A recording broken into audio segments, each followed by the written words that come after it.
Hello everyone, this is Miraju Ahmed Apu. আমরা সবাই মিলে গত 13 তারিখে জাফলংয়ের উদ্দেশ্যে রওনা হয়েছিলাম। তো আমরা একে একে গাড়িতে উঠতেছি। আর আমার কাছে মনে হয় আমরা যদি কোথাও ঘুরতে যাই আর এখানে যদি একটা নোহা থাকে তাহলে অনেক কমফোর্ট ফিল পাওয়া যায়। তো যাই হোক, আমরা গাড়িতে উঠে বসলাম। বসার পর দেন একটু সেলফিবাজি হলো। তারপর আমরা যাচ্ছি।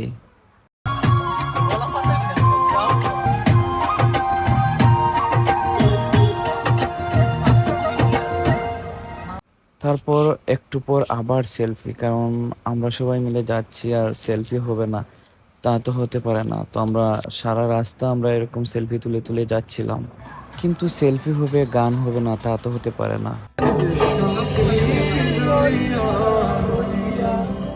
শুইয়া শুইয়া থাকিতে আর পারি না, সখী রইয়া রইয়া শুইয়া শুইয়া থাকিতে আর পারি না।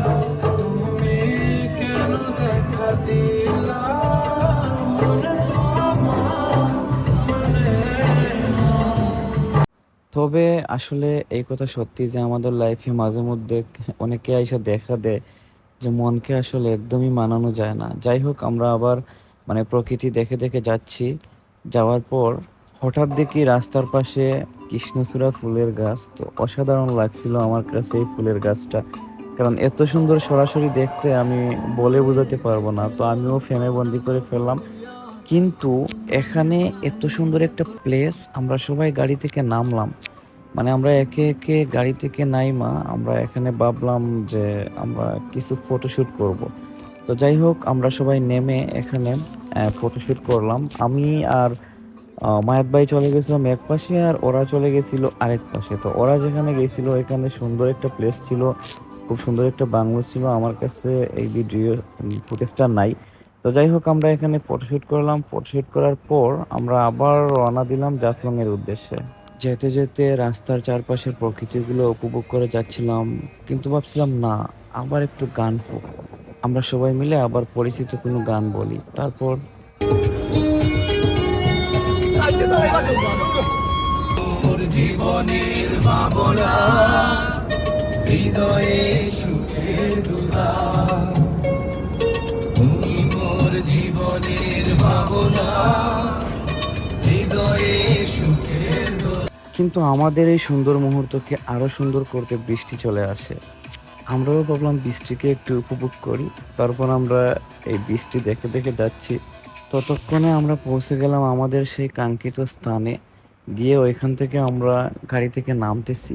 আর সবচাইতে ভালো লাগছিল যে বিষয়টা, আমরা গাড়ি থেকে নামতেছি, মানুষজন আমাদেরকে তাকিয়ে তাকিয়ে দেখতেছে যে আমরা কিভাবে গাড়ি থেকে নামতেছি। আমরা আসলে একটু স্টাইল করে নামার চেষ্টা করছিলাম, যেহেতু আমরা ব্লগ করব।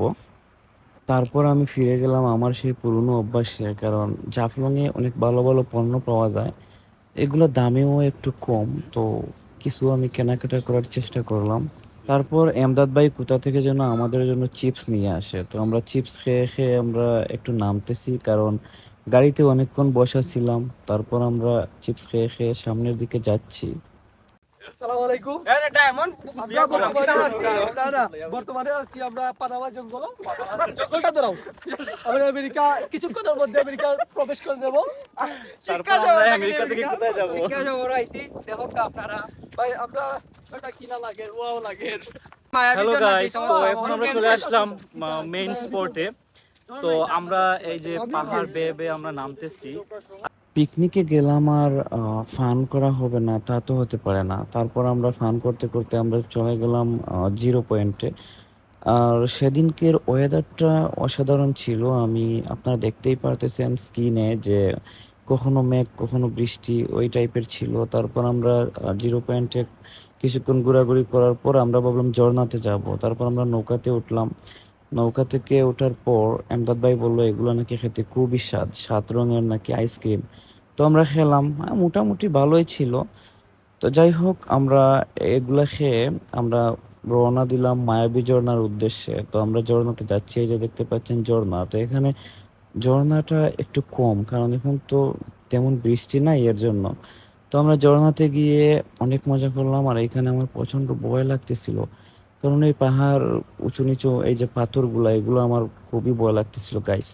তারপর ওই যে তারা কি জানি কি উপরে উঠছে, ওঠার পর কি আনন্দ করতেছে। ঝর্ণাতে ভিজার পর আমাদের সাথে একজন ভাই কোথা থেকে জানি জ্যাকফ্রুট নিয়ে আসেন, তো এগুলো আমরা খেয়ে দিয়ে তারপর চলে আসলাম।